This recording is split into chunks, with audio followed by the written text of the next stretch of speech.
ओ हर हर महादेव। आप सभी भक्तजन कैसे हैं? हमको आशा है कि हमारी माता रानी के पास है, हमारे शिव जी के पास है, आप सभी लोग अच्छे ही होंगे, क्योंकि शिव का महीना चल रहा है। तो इस समय मैं आपको शिव जी का महात्म्य या महत्व बताने जा रही हूँ। शिव जी संसार के पालन करता है, जो पालन करता है उनकी पूजा आराधना करना मेरा फर्ज बनता है। श्रावण का महीना चल रहा है। श्रावण महीना हमारे वर्ष का 5वां महीना माना गया है। बहुत ही भारी वर्षा होती है। इस समय अनेक तीज त्योहार शुरू हो जाते हैं, जो कि चैत महीने में समाप्त हो जाते हैं हमारे त्योहार। उसके बाद शादी विवाह शुरू हो जाते हैं, लेकिन फिर शुरू हो जाता है मेरे त्योहार शुरू हो जाते हैं, जैसे कि जगन्नाथ जी की यात्रा। फिर उसके बाद में हमारा सावन का त्योहार शुरू हो जाता है। इसके बाद में अनेक त्योहार आते हैं, नाग पंचमी, रक्षाबंधन, श्रावण पूर्णिमा, नारियली पूर्णिमा जो कि दक्षिण भारत में माना जाता है, कजरी पूनम जो कि उत्तरी भारत माना जाता है, गुजरात में प्रयोतो पनाग के नाम से जाना जाता है। अनेक त्योहार आना शुरू हो जाते हैं।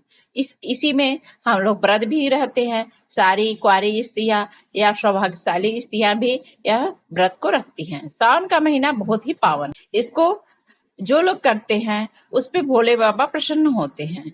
पूरा महीना कुछ लोग रखते हैं तो अति उत्तम है, नहीं रख पाते हैं असमर्थता बस पूरा महीना नहीं रख पाते तो सिर्फ सोमवार का व्रत ही रख सकते हैं। सोमवार के व्रत में मीठा भोजन करना चाहिए, हो सके तो फलहार रहना चाहिए। जो असमर्थ है वो मीठा भोजन कर सकते हैं। जैसी आपकी इच्छा, जिस हिसाब से आप करना चाहे वैसे आप कर। सनत कुमारों ने भगवान शिव से उन्हें श्रावण का महीना प्रिय होने का कारण पूछा, तो भोलेनाथ ने बताया कि जब देवी सती ने अपने पिता दक्ष के घर में योग शक्ति से शरीर त्याग किया था, उसके पहले देवी सती ने अपने महादेव को पाना चाहती थी, इसलिए प्रण कर लिया था। अपने दूसरे जन्म में देवी सती ने पार्वती के नाम से हिमाचल रानी मैना के घर में पुत्री के रूप में जन्म लिया। पार्वती ने युवावस्था से सावन महीने में निराहार रहकर कठोर व्रत किया और शिव को प्रसन्न करके उनसे विवाह किया। उसके बाद महादेव के लिए वह विशेष हो गए। एक अन्य कथा भी आती है। मार्कंडू ऋषि के पुत्र मार्कंडे ने लंबी आयु के लिए घोर तपस्या किया था शिव जी का, जो कि सावन का महीना था, जिससे उनको बहुत सारी शक्तियां मिली थी और सामने यम के देवता भी वहां पे नतमस्तक होते थे। भगवान शिव को सावन का महीना बहुत ही प्रिय है। अन्य कारण है कि भगवान शिव महीने के सावन के महीने में पृथ्वी पर अवतरित होकर अपने ससुराल गए थे। वहां उनका स्वागत और जलाभिषेक अर्घ्य सब किया गया था। माना जाता है कि प्रत्येक वर्ष सावन के महीने में शिव जी अपने ससुराल आते हैं। भूलोक वासियों के लिए शिव कृपा पाने का यह उत्तम समय होता है।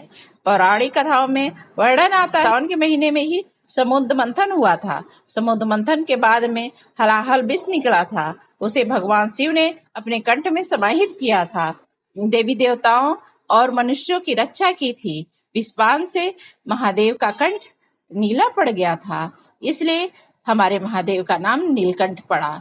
विष के प्रभाव को कम करने के लिए सभी देवता ने उन्हें सावन के महीने में जल अर्पित करते हैं, जो कि मनुष्य भी अर्पित करते हैं। इस महीने 1 लोटा ना समर्पित करके 2 लोटा जल चढ़ाया जाता है, क्योंकि सारा भार हमारे पृथ्वी का हमारे शिव जी पे आ जाता है। क्योंकि योग निद्रा में विष्णु भगवान चले जाते हैं, इसलिए योग निद्रा में विष्णु भगवान के जाने के बाद में सारा पृथ्वी का भार हमारे शिव जी पे हो जाता है। आराधना करेंगे तो अत्यंत फलदायी होता है, क्योंकि 4 महीने में पृथ्वी पर शिव जी हम सभी को संरक्षित करते हैं, उनकी रक्षा करते हैं। इसलिए शिव जी को जल चढ़ाइए, पूजा कीजिए, फूल चढ़ाइए, जो भी यथाशक्ति आपके पास है। शिव जी तो भोले हैं, जैसे ही आप पूजा करेंगे, जिस तरह से पूजा करेंगे वैसे ही वो प्रसन्न हो जाते हैं। इसलिए शिवलिंग पर जल चढ़ाने का खास महत्व सावन के महीने में बताया गया है। और भोले को जल चढ़ाने से विशेष फल की प्राप्ति होती है। शिव पुराण में उल्लेख आता है कि भगवान स्वयं ही जल है, इसलिए जल से उनकी अभिषेक आराधना सर्वोत्तम माना गया है, जिसमें कोई संशय नहीं है। शास्त्रों में वर्णित है कि सावन के महीने में भगवान विष्णु योग निद्रा में चले जाते हैं, इसलिए ये समय भक्तों और संतों साधुओं के लिए अमूल्य है। यह 4 महीने होने वाला वैदिक यज्ञ पौराणिक व्रत चौमासा भी कहा जाता है। तत्पश्चात शिष्य संचालन का उत्तरदायित्व हमारे शिव जी ग्रहण करते हैं, इसलिए सावन के प्रधान देवता हमारे शिव जी बन गए हैं। इसलिए शिव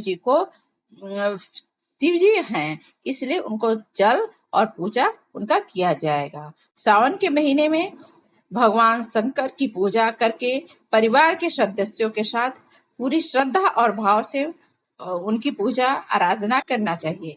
मिट्टी का शिवलिंग बना के भी आप घर में पूजा कर सकते हैं। यदि आस पास आपके पास मंदिर है तो शिव जी को जल जाके समर्पित कर सकते हैं। यदि आपके पास मंदिर नहीं है तो आप घर में ही गमले में ही मिट्टी का शिवलिंग बना के पूजा आराधना कर सकते हैं, उनकी रुद्राभिषेक कर सकते हैं। उसके बाद तुरंत उस मिट्टी के शिवलिंग को विसर्जित कर सकते हैं, क्योंकि तुरंत मिट्टी का शिवलिंग बना हुआ तुरंत विसर्जित कर देते हैं। तो तुरंत ही उसी गमले में मिट्टी का शिवलिंग बनाइए और पूजा कीजिए, फिर उसके बाद में विसर्जन कर दीजिए, तो बहुत ही फल प्राप्ति हो। जबकि अन्य माह में शिववास का मुहूर्त देखना पड़ता है रुद्राभिषेक के लिए, लेकिन सावन के महीने में रुद्राभिषेक के लिए कोई मुहूर्त नहीं देखना पड़ता है।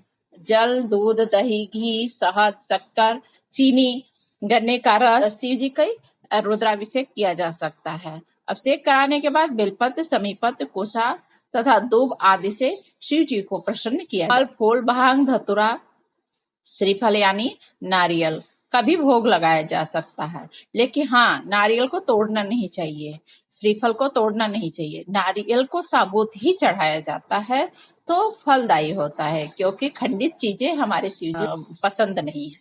शिवलिंग पर बेलपत्र तथा समीपत्र चढ़ाने का बहुत ही वर्णन आता है। बेलपत्र भोलेनाथ को बहुत ही प्रसन्न करने वाला होता है, इसलिए शिव जी पे बेलपत्र अवश्य चढ़ाइए। आंख का फूल यानी का फूल चढ़ाने से सोने के दान के बराबर फल प्राप्त होता है। 1000 आंख के फूलों एक कनेर का फूल, 1000 कनेर के फूलों के चढ़ाने की अपेक्षा एक बेलपत्र का दान भी किया जा सकता है। 1000 बेलपत्रों के बराबर एक द्रोण या गुमा का फूल एक होता है, उसे 1000 गुना होता है। एक चिचिड़ा 1000 चिचिड़ा के बराबर, एक कुशा का फूल 1000 कुशा फूल के बराबर होता है। एक समी का पत्र 1000 समी पत्तों के बराबर, नील कमल 1000 से ज्यादा एक धतूरा और 1000 धतूरों के बराबर समी फूल होता है। तो जितना आप चढ़ा सके, इसमें जो भी चीज गिनाया गया है यथाशक्ति आपके पास जो है वो चढ़ा सकते हैं। जितना हम गिनाते हैं उतना तो हम चढ़ा नहीं पाते, क्योंकि इतना वर्णन है उसमें। कुछ चीजें किसी के पास कुछ चीजें नहीं होता है, किसी के पास कुछ होता है, किसी के पास कुछ होता है। तो यथाशक्ति आपके पास जो कुछ है वही सब लेकर के आप मंदिर जाइए और श्रावण के महीने में पूजा कीजिए, आराधना कीजिए, तो विशेष फल की प्राप्ति होती है।